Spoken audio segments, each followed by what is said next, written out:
Gracias por seguir junto a nosotros en República. Le ofrecemos más entrevistas. Hablamos del proceso de elección de magistrados de la Corte Suprema de Justicia.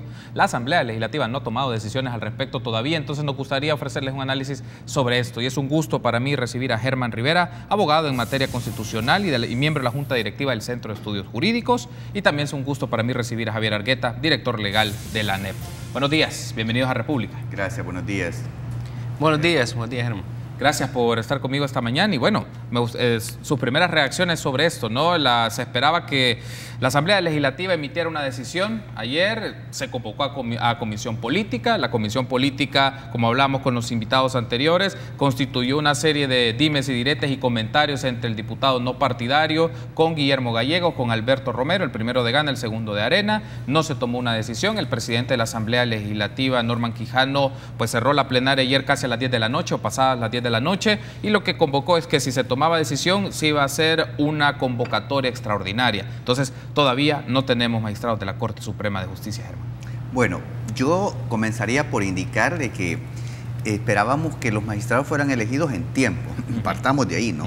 Porque la Asamblea contó con los insumos, contó con las listas del Consejo Nacional de la Judicatura, ya integrada la de FEDAES, en tiempo. Tuvieron tiempo también para hacer las entrevistas, se conocían los perfiles, se conocía toda la trayectoria de los 30 candidatos. Y de ahí para acá, pues, lo que venía era tener los resultados de esas entrevistas, de esas evaluaciones, y sobre la base de eso, elegir.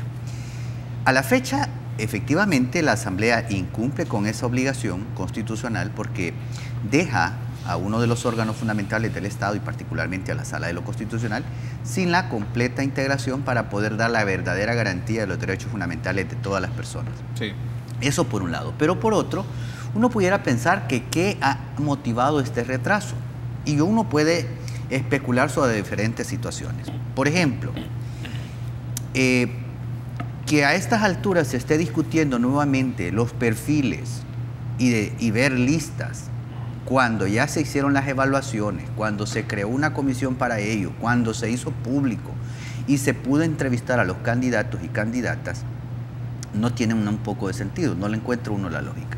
La otra es que más pareciera que esto está siendo también vinculado a un tema de elecciones presidenciales, y lo voy a decir de esta manera.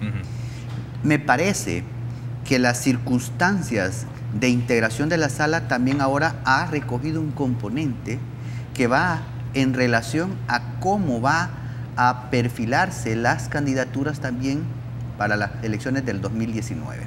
¿Qué quiero decir con esto? Que me da la impresión, por lo que uno observa, por lo que uno escucha y por la forma en cómo se viene tratando este tema, de que más pareciera que también la sala o la integración de la sala deberá responder a ciertas condiciones, ya no solo cómo puede verse el tema de el elemento técnico del miembro de la Asamblea, sino también cómo puede reaccionar frente al proceso electoral que viene. No sé si me estaré equivocando, espero equivocarme, pero si es así sería gravísimo, porque ya no estamos sobre la base nada más de evaluar una sala que debía estar integrada en tiempo con las personas idóneas para ello, sino también ahora que un componente político electoral esté también rondando esta integración de la sala. Y yo no quisiera decir todavía más si la decisión del Tribunal Supremo Electoral va a tener una trascendencia positiva o negativa en la ahora decisión de la Asamblea. Bueno, que ese sería el otro escenario. Ese es otro de los escenarios. Si nos permite el tiempo, también vale la pena ponerlo, porque los invitados anteriores era parte de uno de los elementos o de análisis. Decían una casualidad, pero lo decían entre comillas, ¿no? Como una decisión de estas características dentro de un marco de las reglas político-electorales trasciende también para decisiones más de carácter institucional. Pero ya llegaremos a eso, Javier. Me gustaría escuchar un poco sobre esto. ¿Por qué el proceso se ha venido dilatando tanto? Pero hay un asunto que llama también la atención. Los partidos políticos hasta el último tramo empezaron a hablar de ciertos baremos. Por ejemplo, el PCN lo dijo a finales de la semana pasada, Arena mencionó, se publicó algo ayer, el FMLN no ha mencionado nada, el PDC tampoco lo ha hecho, pero el punto es que los partidos políticos no ponen con claridad sus criterios para la toma de decisiones. El único fue el caso del diputado no partidario que lo presentó con anticipación y que fue conocido a nivel público. A mí me parece que a la fecha no es que estén viendo perfiles. Me parece que lo que están haciendo es rompiendo vetos de otros partidos. Yo creo que, y sin duda alguna, los nombres ya los tienen cada partido político. Sí. Vamos a ver, hay posiblemente 3 listas. La lista que se le está dando a la sociedad, cada partido político, que lo más seguro y lastimosamente es que las personas que aparecen ahí se entusiasman. Y bueno, todavía aparezco y sin duda alguna ya está vetado por todos los partidos. Están las listas que tienen los diputados de cada partido, que todavía en algunas fracciones están luchando, en algunos casos tratando de sacar a lo que la cúpula quiere y en algunos otros casos tratando de meter a lo que las cúpulas no quieren. Entonces tenemos la primera lista, que es la que posiblemente nos dan a la sociedad, y la sociedad, estoy hablando de las organizaciones, se entusiasman, bueno, esto está bien, y hacemos conjeturas a partir de lo que los partidos nos sacan. Está en la lista de las fracciones, que me parece que esa es la que podría estar entrampando de alguna manera las elecciones, la lista de los diputados. Y está la tercera lista, que es la lista de las cúpulas, que es la lista posiblemente que es la negociada. Vamos a ver, en este tema no es malo negociar, al contrario, deben de colaborar, deben de negociar, pero la negociación tiene que ser con un fin, con una visión de país.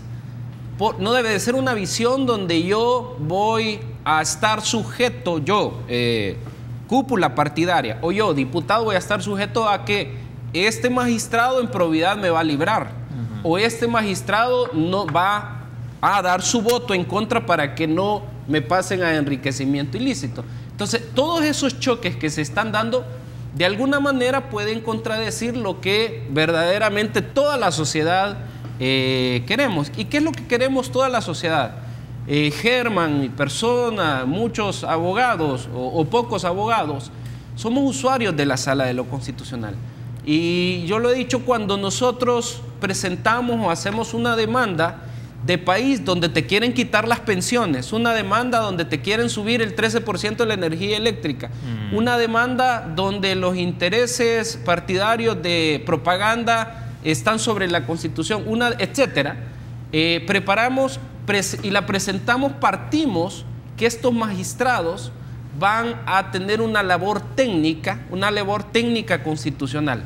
Entonces, eso es lo que, vamos a ver, sin perjuicio de las negociaciones, eso es lo que deben de pensar los partidos políticos y eso es lo que deben de negociar. Entonces, a mí me parece que estas listas, no sé cuál va a prevalecer.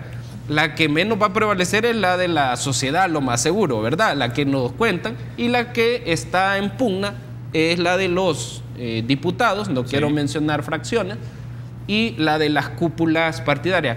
Pero te concluyo con esto, yo sí creo que a la fecha ya hay nombres, ya hay 5 posibles nombres, y entre las listas que nos dan a la sociedad ahí van, y los tiran y los sacan, pero ahí van. Sin mencionarte algunos, lo importante es que dentro de esos 5 nombres, y lo voy a decir fríamente, por lo menos hayan 3 técnicos, 3 con visión, 3 con valentía, porque una sala de lo constitucional puede hasta declarar inconstitucional, si no una candidatura de un presidente, hasta un mismo presidente de la República, como ha sucedido.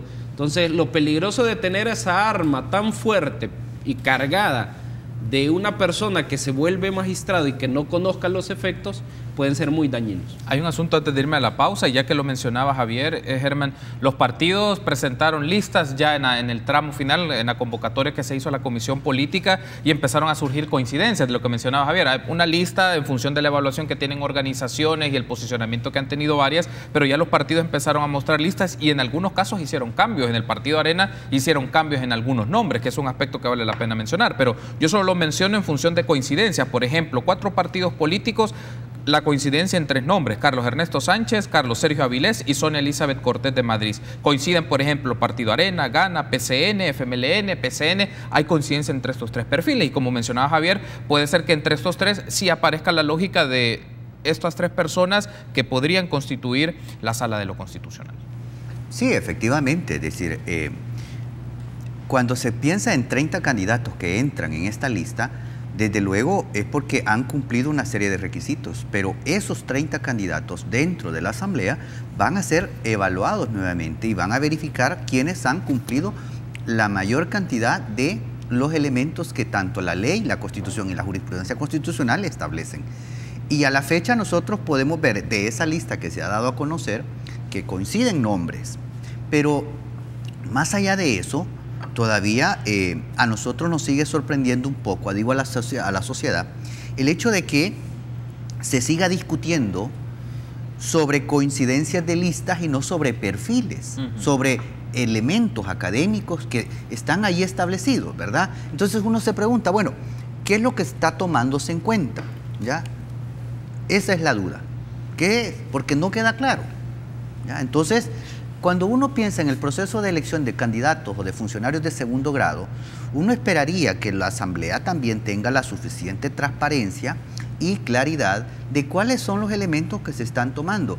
Efectivamente, ayer un partido presentó su listado final que dice, mira, estos son los que tenemos mayor consenso.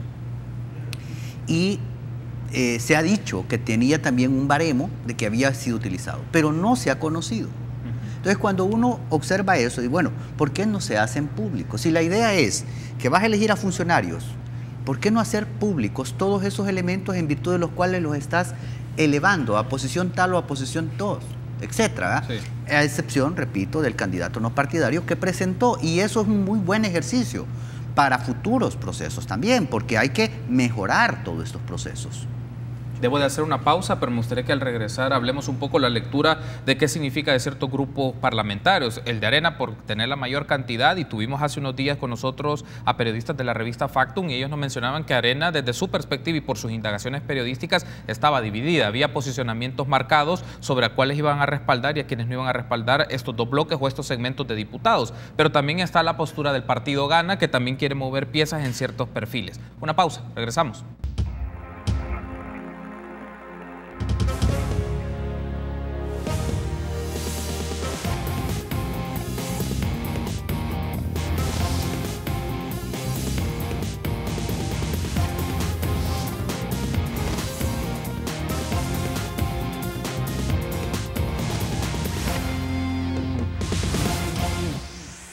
Gracias por continuar junto a nosotros. En República seguimos discutiendo, hablando sobre el proceso de elección de magistrados de la Corte Suprema de Justicia con Javier Argueta, director legal de la ANEP, y Germán Rivera, abogado en materia constitucional y miembro de la Junta Directiva del Centro de Estudios Jurídicos. Javier, ahora uno de los asuntos es dilatar esto permite muchas especulaciones. Digamos, algo que la Asamblea Legislativa lo pudo haber logrado en tiempo, como Germán mencionaba en el primer bloque de la entrevista, pero como se mencionó en la sesión plenaria de ayer, se puede convocar a una extraordinaria en el transcurso de los días y se puede hacer, digamos, aquí hasta la variable tiempo tiene mucho que ver en estas decisiones que se podrían tomar en un periodo previo a vacaciones. Eso le baja un poco en función de la decisión tomada, baja un poco el clima y luego se retoman las actividades. No pareciera ser un factor, pero a veces es una variable con lo que los partidos políticos suelen jugar al momento de tomar decisiones. ¿Cómo ves vos este elemento en particular? O sea, yo creo que el retraso puede ser circunstancial porque no se han puesto de acuerdo por lo que hablábamos, sí, pero puede ser una decisión también. No elijamos ahorita, elijamos posiblemente el lunes, martes. La gente se va de vacaciones, se le olvida y ya no hay críticas. Suele suceder en este país. O elijamos después de vacaciones. Yo creería que la fecha puede estar ya prevista por las cúpulas de los partidos políticos. Porque en el caso que me mencionabas anteriormente, de si el partido Arena tenía grupos, pues eso es bastante evidente, pero entendería que también esos grupos ya están llegando a un consenso. Habrán 2, 3 diputados que quizás están vetando dentro de ese grupo parlamentario a un par de personas y lo que faltaría ya es definir 2 o 3 personas, porque el cuoteo político, para bien o para mal, se está dando. Y cuando me refiero para bien o para mal, puede ser para bien. Si hay una fracción política que quiere una cuota política por vía representación, vía sus electores, porque sus electores quieren a un técnico, a un constitucionalista, eso es sumamente bueno. Pero si no se está pensando en la representación, y lo comento rápido porque Hay una sentencia de la sala que se mencionó de que los magistrados eran de elección popular indirecta. Cuando nosotros elegimos diputados, los electores también pensamos, dice la sentencia, en aquella elección de magistrados, en aquellas corrientes de pensamiento jurídico. Sí. Entonces, si hay cuboteo para bien, necesito a este magistrado porque así me lo demandan mis electores. Pero si hay cuboteo para mal, yo estaría pensando como fracción política en dos temas. Y quizás uno con mayor relevancia, en el tema administrativo y en el tema jurídico constitucional. En el tema administrativo estaría pensando en probidad, lo más seguro. Sí. En el tema administrativo estoy pensando en los votos que debo de lograr para que no se configure el enriquecimiento ilícito para Javier Argueta. Estoy pensando en el tema administrativo para que se configure una estructura de corrupción que ya puede existir en la Corte Suprema de Justicia y que eso se mantenga. Por decirte algo, ¿verdad? Estoy pensando en una comisión, es decir, la Corte y estas personas que van a entrar van a configurar la Corte Plena y van a configurar comisiones que salen de la Corte Plena. Entonces puede hacer que para mal algunas fracciones políticas puedan estar pensando en la parte administrativa, dejando de lado el efecto de juez constitucional que tiene esta persona. Yo creería que en el tema de plazos, y quizás aquí vamos a variar un poco con Germán, si es necesario y se tiene de pretexto de que no alcance el tiempo, entonces hagamos una reforma, retrocedamos un poco más el tiempo. Si necesitan un año para de verdad que tengamos magistrado un día después y yo pueda ir a presentar un amparo, pues no tenemos ni idea cuánta gente necesita medida ahorita y no existe integrada a la sala para que pueda dar esas medidas urgentes, habeas corpus, amparos. Pero si necesitan más tiempo y ese es el pretexto, reformemos lo que corresponde.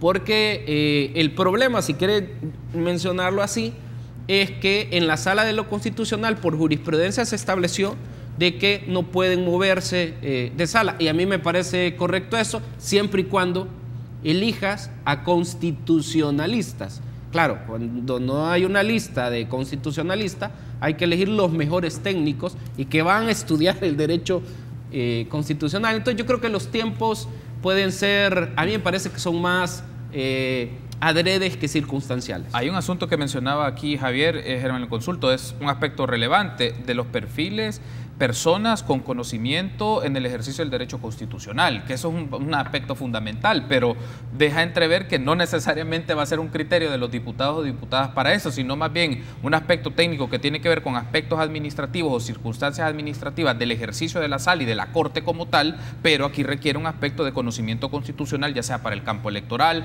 para el campo de derechos humanos, para el campo político, que es un poco lo que implica la envergadura de una decisión de estas características, Germán, y por qué se vuelve relevante ahora bien esos perfiles con conocimiento constitucional más allá del tema técnico.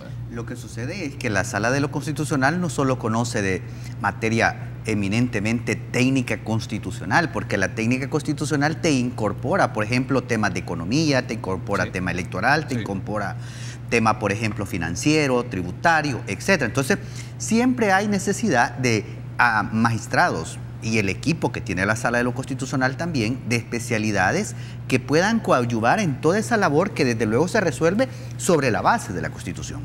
Pero eso no se puede dejar de lado diciendo, bueno, ahí se va a limitar la función del magistrado, porque ellos también van a ser magistrados de Corte Plena y como ya decía Javier, van a integrar Corte Plena, van a integrar comisiones y no solamente eso. Si nosotros pensamos, por ejemplo, en los magistrados de la Sala de lo Constitucional, ya por Constitución sabemos en qué orden se integran. Y eso implica saber también, por ejemplo, quién es el primer magistrado que es el sustituto del presidente de la Corte Suprema de Justicia, presidente del órgano judicial y presidente de la Sala de lo Constitucional. Todo eso está debidamente estructurado en la Constitución. De manera que pensar en integrantes de la Sala de lo Constitucional también implica para la Asamblea evaluar, si es que no lo han hecho, pero creo que sí lo están haciendo, cómo también se configuran las mayorías de la Corte Plena. Esas mayorías que hemos visto en este periodo anterior, en algunos casos se lograban 8 votos a favor, 7 en contra para temas de probidad, para el tema de algunas necesarias distribuciones de presupuesto. Todo eso hay que verlo. Y desde luego los magistrados que van a integrar también juegan ese papel de mayorías, tanto en la Sala de lo Constitucional como Corte Plena. Uno de los asuntos que también, y primero le escucho, Germán, también luego a Javier, el tema de las comisiones. Se conocía por las magistrados o ex magistrados, en este caso, las personas que ya salieron de la Sala de lo Constitucional, que llevaban comisiones en particular, y habían comisiones sobre investigaciones, pero también hay otros aspectos. También es otro de los asuntos que creo que es importante que la audiencia tenga presente, es, además del trabajo de emitir las sentencias en los casos que se conocen, es el punto de las comisiones que configuran y qué ritmo le dan al trabajo de esas comisiones, que es otro de los asuntos que puede marcar un poco las decisiones que ya se llevan en Corte Plena en asuntos que se exponen ante los 15 magistrados. Desde luego, fíjese que, por ejemplo, tienen las comisiones de jueces, comisiones de reformas o lo que sea, evaluación de todos los aspectos relativos a el funcionamiento del órgano judicial. Las comisiones que tienen que ver con, por ejemplo, el presupuesto, etcétera. Entonces, pensar en Corte Plena no solamente es pensar en la sala o en la Sala de lo Constitucional. Los magistrados, los 5 magistrados que ahora se van a integrar, 4 a la Sala de lo Constitucional, 1 a la Sala de lo Civil, también van a tener un papel sumamente importante en Corte Plena, como parte de Corte Plena, como parte de todas esas comisiones. Y eso es una labor que, desde luego, quien va a integrarse a la Corte debe de conocerla. No solamente tener experiencia en el ámbito, por ejemplo, jurisdiccional, con perfiles eminentemente en materia constitucional para los temas de la sala, sino también conocer de materia de gerencia judicial para los efectos de manejo de toda esta otra área. Debo de hacer una pausa, al regresar te escucho, Javier, y también pues valorar un poco los aspectos que significan en la coyuntura política el no disponer de una Sala de lo Constitucional. Regresamos.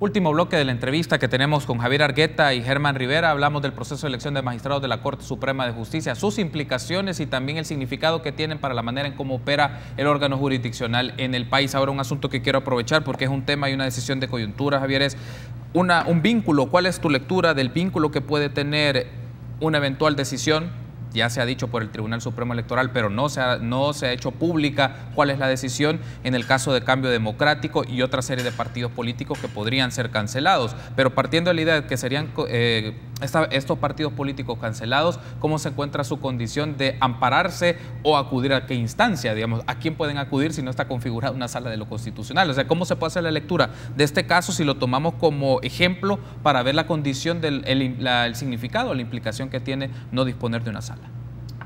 Bueno, un poco, quizás como mencionaba Germán, que es como muy sospechoso también, en el sentido de, sería quizás bastante grave que se hayan puesto de acuerdo en tiempos de elección de magistrados con tiempos, uniendo los tiempos donde pueden anularle o vedarle el derecho, aún en este caso al CD, para presentar un amparo. Definitivamente la instancia donde hay que recurrir en este momento de parte del CD, que ya está cancelado, la única instancia que lo puede proteger es la Sala de lo Constitucional.